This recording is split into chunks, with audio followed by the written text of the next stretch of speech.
Welcome to the Game of Life podcast, where we bring you inspiring softball stories, insightful tips from coaches and players, and explore how the game transcends its boundaries to become a metaphor for life. Whether you're a sports enthusiast, a casual fan, or someone just looking for inspiration, you're in for a treat. We'll unravel the tales that go beyond the scoreboard. Discover how perseverance and hard work on the field translates into resilience in your daily challenges. Learn about teamwork, leadership, and the unwavering spirit that fuels success, not just in sports, but in the game of life.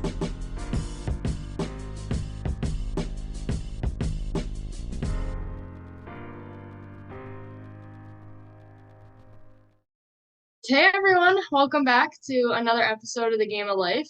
We got an awesome guest here today with us that I'm very happy to introduce. One of the funniest people I've ever met in my life, been one of the best people as well. We have Makenzie Goluba with us today, so I'm gonna pass that over to her to just kind of kick us off, let you all know how we know each other. But I'm really excited to have her here today. Thanks, Allie. Hey, everyone. My name is Makenzie. Allie and I met at Binghamton University. She was a little freshman coming in, and I was a big dog senior. We instantly clicked. She became one of my best friends that year. It was such a disappointment that we only got to spend 1 year together because, gosh, that would have just been a wild 4 years if we came in together. Yeah. Oh God. Yeah. But yeah, I played at Binghamton all 4 years, and Allie's freshman year, we were best buds, and this is where we're gonna pause, and you're gonna cut this out because I don't know what to say, Allie. No, you're fine. You're fine. So do you want to let us know? We'll go all the way back, how you started playing softball, what that was like, and then we'll kind of walk through up through college and what went on there. Yeah. So I started playing softball when I was about 7 years old, I want to say. Started with the T-ball, made my way, up. My dad was my coach growing up. He was my bullpen catcher my whole life. We had some experiences out in that bullpen every night. But yeah, it was my life. Softball was my life. I did not have a social life, the basics that all of us college softball players really experience. Getting to travel was such an amazing part of my childhood, and high school softball, travel ball, everything really. I'm from Florida. So going to minor upstate detail, minor detail is where I was, from. So I'm in the Sunshine State of Florida my whole life. And I remember going to a visit at Binghamton, and it was the first time I ever saw snow. So it was a big, big slap in the face for me. Little do I know I was going to be walking in flip-flops in the snow, a year later, because I'm just crazy. I can attest to that. That is true. Yes, can. I'd be the only one in a t-shirt and flip-flops when it's snowing outside. I don't know. Just built differently, I guess. But yeah, softball is really my whole life growing up. And my dad played baseball when he was younger. So like we really bonded over that. He was, my biggest supporter, pushed me, constantly. And it really, gosh, I don't know where I would be without softball. Like it would be a way different life if I did not experience softball. Isn't that crazy too? And I think that's something too, like when you start it when you're young, you don't know the magnitude that it's gonna have on your life, right? You're just kind of like, oh, this is fun. And then you look back now and it's like that totally transformed the trajectory of my life. Yeah, it started off like, yeehaw, I get a free hot dog after every game I play. Like, let's do this. No. Wow. Yeah, it becomes just like almost like an identity. And yeah, no, I would not have as thick a skin as I do now if it wasn't for the game. There's people who, I don't want to talk bad about people, but it really does build you as a person, and strengthens you on so many different levels to be able to deal with adversity and just everything life throws at you, especially after the softball is totally out of the picture. But yeah. So based on what you just said, did you realize that then, or is that something you've realized afterwards with the perspective of playing and then not playing? Mostly afterwards. I will say that my senior year of college, when, timer's ticking and I could, see the end nearing, I definitely opened my eyes and like I started to think about everything that softball did for me and how much I had grown as a person, especially throughout my 4 years at Binghamton and the struggles that I went through, being so far away from home, almost wanting to, throw in the towel my freshman year, but coming back and realizing it was the best decision of my life to come back and just like teaching me not to give up. And yeah, I definitely, end of my senior year started to realize some of that, but getting into the real world after softball ended is when I really, realized that there was so many things that the game taught me and like uh it's not teachable. I feel like unless you're playing some kind of sport, it doesn't have to be softball, but I just know that it's just yeah, it's wild. It's hard to put into words. It's crazy to say that you were kind of having those reflections your senior year because that's the time I met you. And I just remember like you always had really good words of wisdom and advice for me. And I know probably too, like that was a difficult time for you, just kind of reflecting on all of that and being there. But just know from like a freshman perspective, it's really cool to have those upperclassmen be able to kind of pass that down to you when I couldn't see it yet either. So just crazy that our paths aligned like at that time you're just talking about.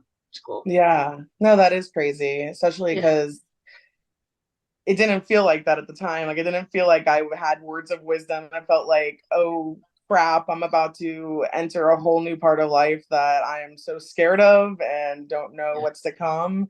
So it's cool that I was still able to show you some things while I was internally thinking. So going back a little earlier when you started, were you always good at softball or was it something you kind of had to really work for? So yeah, I was always good early on. Like I was definitely like, younger playing up in the division and just in my area, just one of the, I don't want to talk greatly about myself, but I was like one of the best pitchers like in my area, through high school and travel ball. Playing like 7 games in a day and throwing 5 of those games. um I always was kind of a standout player, but going off that, I get to college and it's not always like that.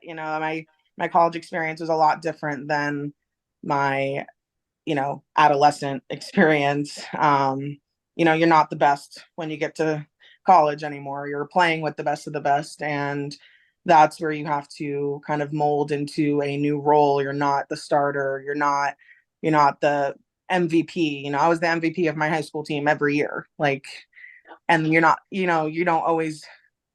I wasn't that when I came to Binghamton, um, but I was able to excel and shine in different aspects of the game that aren't usually focused on as much, but play a big part.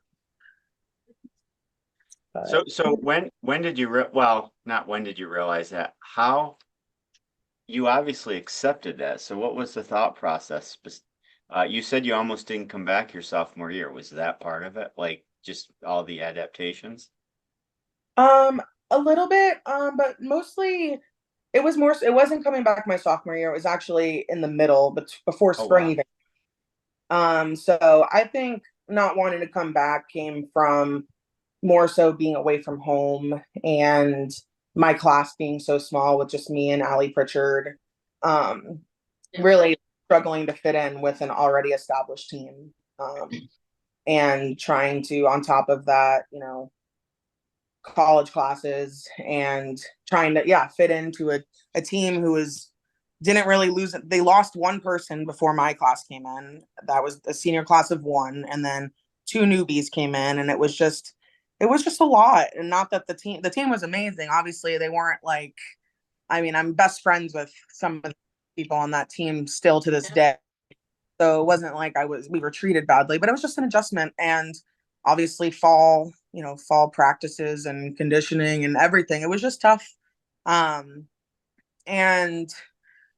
I don't want to say I just accepted that I wasn't, the star anymore, but I always still worked hard and tried to fight for my spot, and any chance that I did get, I tried to make the most of it. I kind of came into more of a closer role, which I loved doing that too. It was a different side of things than I ever experienced growing up. But keeping a positive mindset when you are, not on the field as much as you're used to, definitely that's where a lot of my growth came from, just into life now, Yeah. knowing that it's not always going to be the easy sunshines and rainbows, like you're the star in every situation. Like you have to work hard and you have to adapt to what's thrown at you. And I want to touch on embracing your role a little bit for a second too, because I know you are someone who I've always admired for that. Like whatever role you were given, you not only just took it, but literally ran with, sprinted with it. I remember it was my freshman year. One time we were giving away like Binghamton softball posters at a hockey game, and she made up a song and dance and was like trying to get people the posters.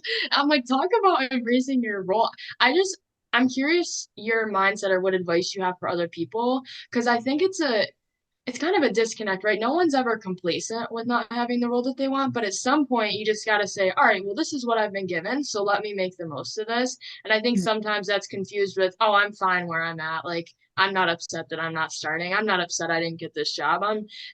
I think people are nervous that, oh, if I make the most of this role, everyone's going to think I'm fine here. So, what's kind of your advice for that? I'm just curious. My advice is, you know, it's not that you're complacent or okay with it. It's you're making the most of it. And at the end of the day, you're making people better by embracing that role and bringing positivity and, bringing encouragement. Like at the end of the day, it's a team sport. If it wasn't all about me, I would have played golf or, solo tennis or I don't know. But it's a team sport. So, like, really playing for your team and not for yourself is where my head was at, because at the end of the day, I wanted to win. I wanted our team to be successful. And I knew that I was able to be a part of that, even if, I wasn't in the lineup, I wasn't on this, the starting.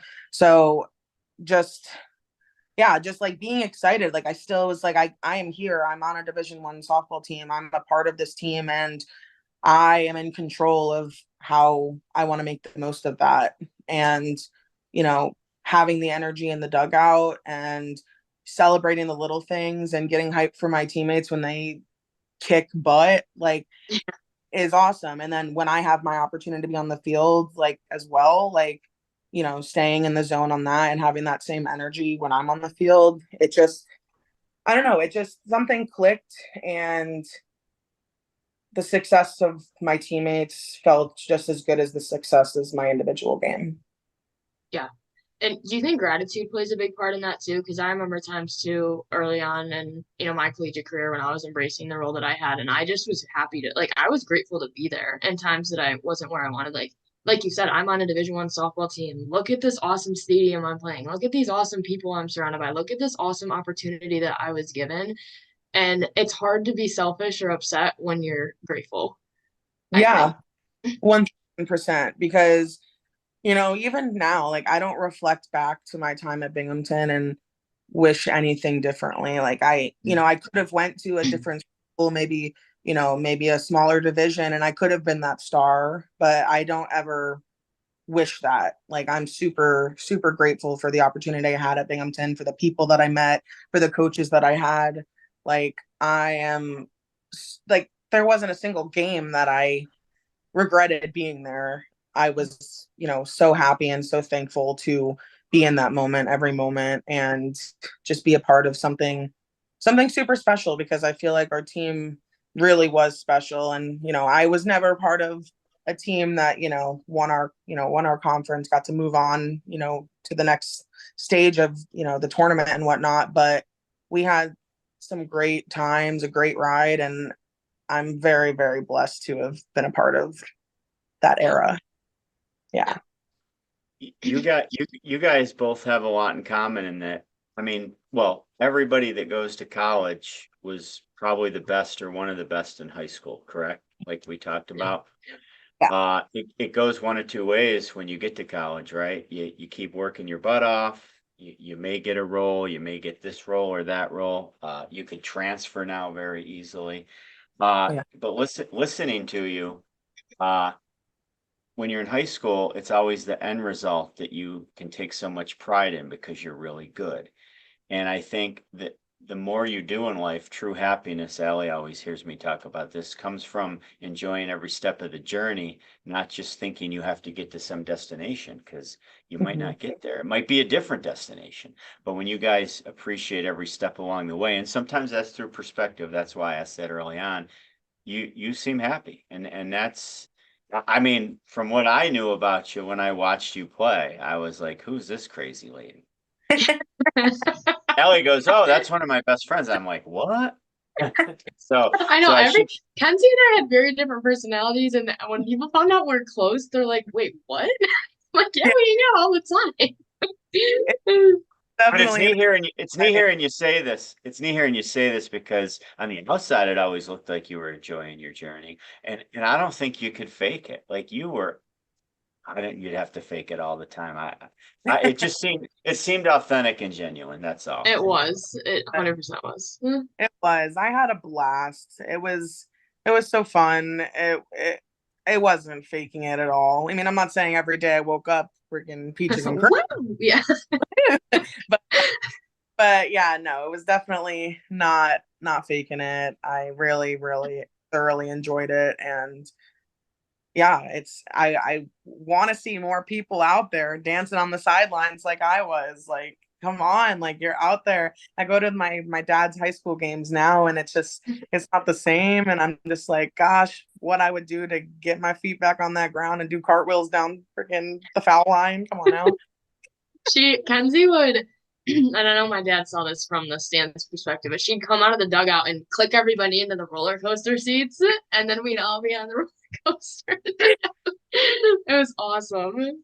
Just so Gosh. funny. I know. I was looking at videos today of, of those times, and I saw a roller coaster video, and I was like, damn, best roller coaster ever. I know, right? Uh, Allie, awesome. what was your favorite cheer My favorite cheer. that she did, or favorite Oh, ant antic, or I don't know if like what the the right. thing about Kenzie is they're not repetitive. They're just like crazy one-offs that just happen. Swiss cheese. And so, what'd you say? I said Swiss cheese. Yeah. Oh, Find a hole out there. well, me and her started saying because we were I was in the dugout a lot my freshman year. I didn't get a lot of playing time, and we would just joke together all the time. And I don't know what one time I found a hole and we were just talking about cheese, and I was like, "Oh, that feels like Swiss cheese out there. A lot of holes, a lot of holes." So every time we got a hit, Kenzie would just scream down the dugout, "Swiss cheese!" Swiss cheese. Oh my gosh. So funny. Fine. Good stuff. Um, but I want to pivot with that too, because softball was not your only task at Binghamton. You were involved in a lot of other things, so really great things. So do you want to talk about that a little bit? Yeah, yeah. So on top of softball, I was also getting my degree in theater. I had a huge passion for theater and the entertainment industry and just, performing. And that was a lot to balance with being a collegiate athlete. On top of all of my extracurriculars with softball, like I had my classes, but also theater was also after hours. And, I'd start my day at 5 a.m. workouts, have classes all day, and then I'd be in a rehearsal until about 11 o'clock. Like it was a lot to balance, but it was definitely a passion of mine.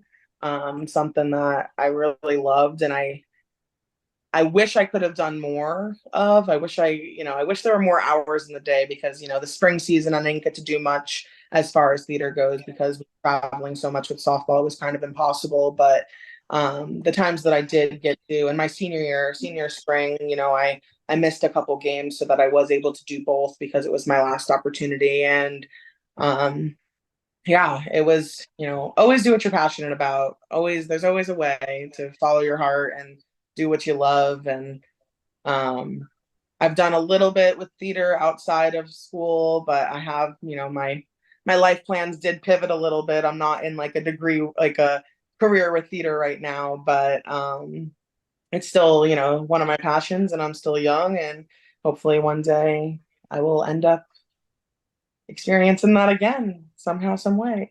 Yeah, When you're when very when good at it. You're very good at it. did you ever go watch her, Ellie? Yeah, you did your senior year. I don't know what it exactly was. They were like different skits, Oh and yeah. a Uh, bunch of people on my team went to watch. We were sitting like front row to yeah, watch her. yeah. Yeah, It was like SNL. It was like Binghamton's version of Saturday Night Live. yeah. So we had some funny skits that we did that were written by students and performed by students. That was a lot of fun. I'm glad that you got to come see it because Well, it was really cool to support you in that different element in that different way because we all were passionate about other things, so it was just cool to support each other in those things because you'd come to softball and just light up when you talked about it. So we all wanted to go be a part of that. So we're really glad that we got to see it, which was awesome. It was yeah, really and it's cool. awesome having you out there, like looking out into the audience and seeing you goofs because you were loud and laughing. It was definitely a good memory. How Ellie, oh go ahead. did Mackenzie ever come to any of your math club meetings or anything like that? No, Yeah, she offered every time. every time I wanted to zoom in and go to the Yeah. math Galactathon. You know me and my No, I feel like I'd be doing my homework. Kenzie's like, why are you doing that? What are you doing? no, you're a genius. I wish I had your brain. No. But going back to the split kind of between theater and softball, how important do you feel like it was that you genuinely loved both? Because I feel like sometimes when people do one thing because they feel like they should be doing it, they kind of grow to resent it. But I truly feel like because you love both, it was kind of okay to sacrifice one for the other at certain points. Yeah, definitely. If I didn't have as much love as I had for both, it would never have worked because I was putting a lot of time and energy into both, and um yeah, just having to juggle that and be honest with myself about what I want to do, and having an awesome coaching staff that I was able to go to with like, hey, I love softball, I'm dedicated to this team, but I also really love this, and this is my last opportunity to really do it. Like, they allowed me with like open arms. So like being true to myself and honest with my love and passion for both of them allowed me to be able to experience both. And even though I think I missed like one tournament, one weekend, but of course I was online watching the game when I was able to. And um, as much as I missed a little bit, I gained so much more being able to like fully indulge into my other passion. I give you a lot of credit because I think at some level people stop doing that because of all the pressures from either coaches or teachers or professors or Or just internal. instructors. Like, Yeah, well, I think the final switch is internal because you get tired of fighting it. But good for your coaching staff to see this as well because in the world of softball, not everybody helps out in these regards when you're pursuing other passions. And I think that's why sometimes players in any sport tend to get burnt out because they miss so much to begin with. It's like, listen, I just wanted this opportunity. It's almost like High School Musical, right? When they got to play basketball and sing at the end. That's what you got to do. Absolutely. uh, No, definitely. I can definitely see that kind of resentment happening because there were moments that I had resentment. There were moments I had resentment towards softball. It wasn't a lot, but I would be lying if I said I never experienced it because, especially as the days were ticking, I was like, oh my gosh, like if I didn't play softball, I could have done so many more things theater wise, and I'm about to graduate, and this is supposed to be my career, and I feel like I don't have enough experience. So there was a little resentment at one point, but at the end of the day, I don't resent softball at all. That was my first love, and theater was my second love, and I was able to balance them both at the end there. And having a support system through my teammates, my family, my coaches, like it wouldn't have been the same if I didn't. Like, you definitely need that support system, and to be able to you to, experience all things that you love. Yeah, for sure. And my dad and I talk about identity a lot and just how it can be really dangerous to put your identity just in one thing, right? So just softball or just whatever sport you play, because when that starts to go downhill, it can be really tied really closely to your self-esteem, and that can be a slippery slope to go down. So again, like I think that's awesome that you had theater. Like, was that something that was sometimes an escape for you, like after a bad practice or something like a day that wasn't going your way in softball? Did you ever feel like that kind of helped you escape and say, hey, I have this today. I can turn and throw myself into that. Yeah, absolutely. Especially with it being theater where you can pretend to be someone you're not. Um, so yeah, Literally. it was definitely a good outlet to be able to escape and breathe and, kind of loosen the pressure that, softball would bring sometimes. And it was such an amazing escape to just kind of dive into another world and, you know, you know, be passionate about something else that and be able to forget about anything else that was going on earlier that day, whether it be practice, whether it be a test that I could have bombed. Um, yeah, Never, never. never. Do you have a favorite theater memory from Binghamton?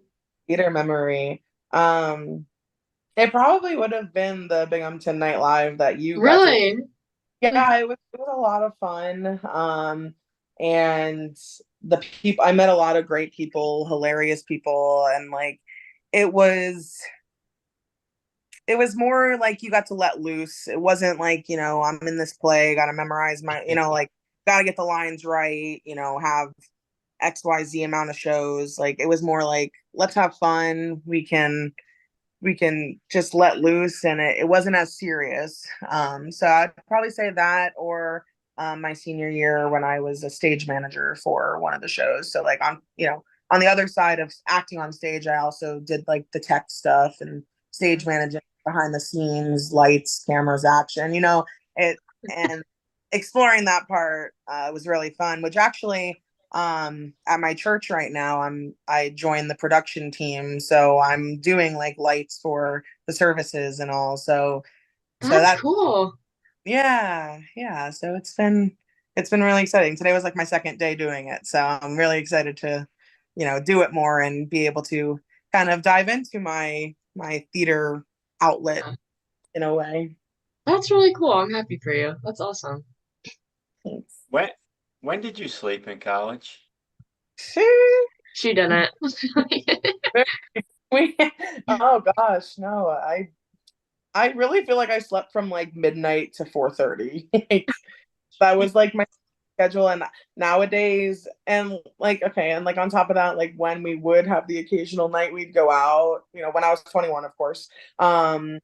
On top of that, yeah, I don't know when I slept. We were built differently in those years because now if it's like 11 o'clock, I'm like, I gotta go. Like I gotta get my 8 hours.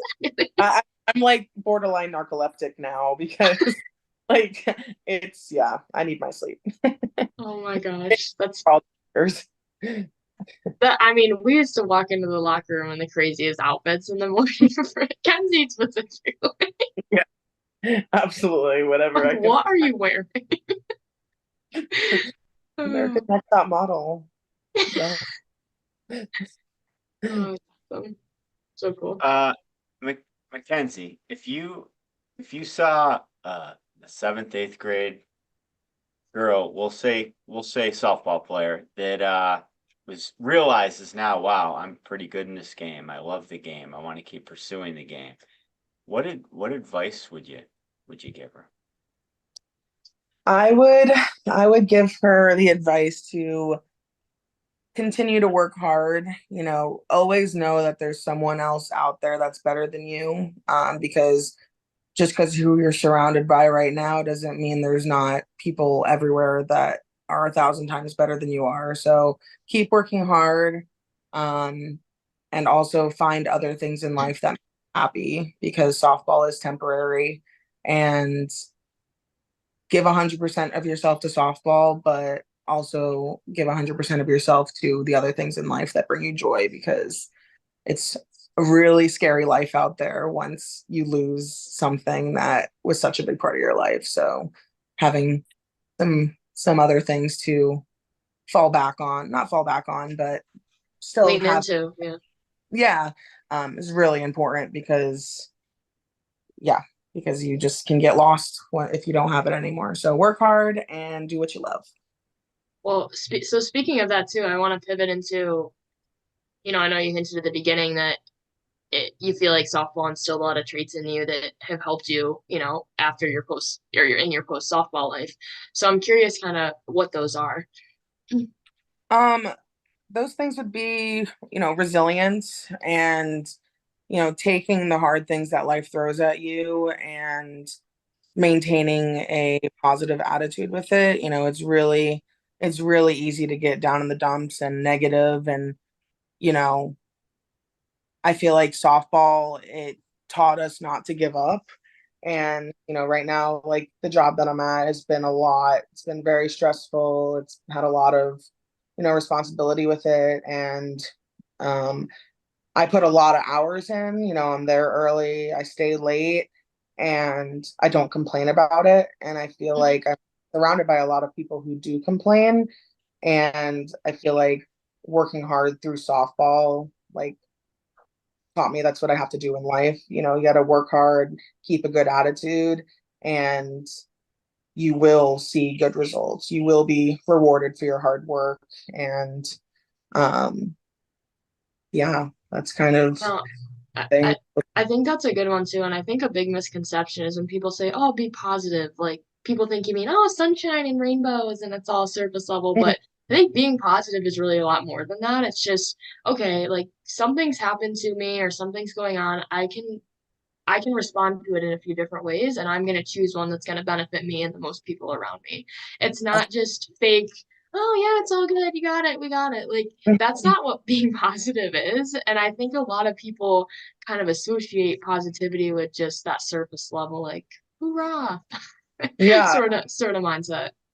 definitely. And controlling what you can control. Like you can control how you react to a situation. You can control how you speak to others in that environment. And when you are, finding the best in situations and even in bad situations, just, putting your head down and working through it, it rubs off on the people around you. And yeah, it's easy to sit there and complain and be negative, but just, diving deep and getting Yeah. into it, that really, really does a lot. Yeah. Yeah, being positive means you'll positively get through it. And it might not be the answer you want or the result you want, but you're gonna keep trucking. I mean, this is good stuff. Yeah. How important do you feel like your softball journey, or at least in college, was with being able to have tough conversations or kind of like get through conflict? Because I feel like that's a big one in sports when you're surrounded by so many teammates who have different opinions than you, different personalities. Do you feel like you got better at that throughout college or got experience with that? Because I can guarantee you in the real world that's going to happen more so often than not for anyone who's not there yet. Yeah, definitely. I had my fair share of conflicts with, teammates, and I've definitely learned to sit back and try to see things from someone else's perspective. And I have the ability to reflect on my actions and how I say something or how something comes across and why this person might be reacting this way, through tough conversations in college and situations that were handled ways that if I went back now, I would handle much differently, and really listening to people because I feel like people that's what people lack. You don't listen. Everybody just wants to talk and one up someone else, or my problems are bigger than your problems. But like actively listening is a big thing that I feel like I've learned since my time, um even at Binghamton. So That's huge. I feel like that's why my dad always says we have two ears and one mouth because we're supposed to listen. exactly. Wise man. Makenzie, I have a question. Yes. Uh-oh. No. When are you coming to visit? Oh my gosh, you tell me when. Allie, when are you coming back to visit? Can we plan this together? July. I'm coming in July. July. But funny story about Kenzie is she left a few things at my house that she needs to go. So her senior year of college, your flight was out of like my hometown, right? That's why, right? You came to my house because Yeah, I flew yeah. out of So she Myra. was, yeah, But she was flying out of my hometown. So she's like, "Can I spend the night? Whatever. We'll do a day trip and then drop me off the airport." We're like, "Yeah, of course, sure." So she comes with like a few other friends and she shows up at our at our door that day and she's got like a suitcase and then she has just a case of like 6 blankets. And she looks at my mom and she's like, "Can I leave these here?" And my mom's like, "Well, when are you gonna come back and get them? You live in Florida and like you're graduating." Kenzie's like, "I'll be back. I'll be back." If anyone would like to know, we still have the blankets in New York. So li- every time we talk to Kenzie, we say, "When are you coming to get your blankets?" Because they're still there. listen, it's just giving me a reason to come back one day. If I didn't have those blankets, who knows? I But know. also, the thing with that was my parents came to pick up all my stuff and we did not empty out an entire closet. And I am a hoarder. I am not going to throw away perfectly good blankies. Not It's just so funny because you knocked on the door and you were like sad. You're like, "Can I leave my blanket?" My mom's like, "What am I gonna say? No?" use them. They're cute. They're comfy. Well, Yeah, well, just like the lessons and skills we talked about in your story tonight and blankets, they're both timeless. So yeah, we Exactly. yeah. literally. Oh no, that's funny. Do Well, you have? thanks for. Oh, Yeah, go wait. ahead. I want to ask you one more thing. Do you have a favorite like Binghamton memory or just softball memory or Oh, good. like a few? A few. Okay, so You don't have to pick one. now, one of my favorite memories, which you weren't, I don't think you were on no, you weren't on the team yet. But All her favorite memories are before I joined. what'd you say? Said all your favorite memories are gonna be before I joined the team. No, no. But it was you've heard this story before, but when we hit the snowstorm and we were flying to Florida and we ended up taking a freaking, what is it, 30-hour bus ride to Florida. Like, it's just such a funny memory looking back on because we were so miserable at the time because it's like we're stuck on a bus driving from New York to Florida.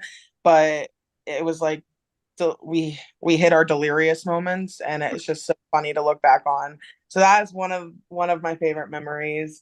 And gosh, honestly, any memory during the America East tournament, like I just feel like we all were crazy. Like just the energy that those tournaments brought are like no other. Like it was Yeah, just so, and I genuinely can't pinpoint a favorite memory on the field because I feel like every game, not every game, obviously there were some that weren't as high, but for the most part, like we brought that fun, energetic energy and like so many good memories came out of all the games. So just really, I would say the America East tournament every year.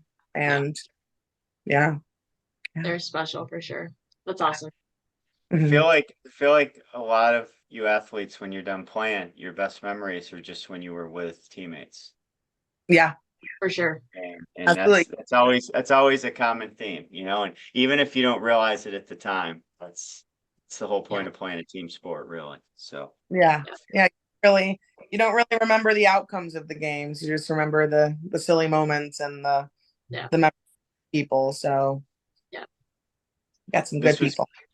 this was great. And yeah. I mean, Ellie and I love doing this podcast. We love the game of softball because of all the great people we've met, and you're right up on the top of our list. So we Heck appreciate yeah, you. I love you guys. You guys are yeah. some great people. And I know you talk about this a lot, Allie, but I'm so freaking proud of you from being in your freshman year and watching the growth in you throughout your 4 years at Binghamton. Like I look up to you and Thank you, I genuinely look up to you. I'm so proud of you and thank you're you, an amazing person. And you have amazing parents who raised such an amazing person. So thank the you. Richmonds are on the top of my list of favorite families families. Makenzie, I look up to you in a lot of ways too, and I think it's just cool the relationships that like softball forms too. Because throughout my 4 years, like Kenzie and I didn't talk like every week, but I would do something and she'd text me and be like, "I'm so proud of you." Like 3 years later, and it's just so cool because I'm like, she knew me when I was didn't even know where I was going on this campus. Like, and she's still texting me saying that she's proud of me where I'm now in the position that she was in when I knew her. So it was always just really cool. And I think sports are special in that way. And it takes like very little effort to maintain contact in those relationships. So I appreciate you very much. Oh, I appreciate you very much. Nothing better. That's All right, awesome. we're gonna I know. stop before we all start crying. I know. Kenzie, this was great. Thank you so much. Yeah. Don't go anywhere. All right, hold on. Yeah. We'll talk Yeah. to you soon.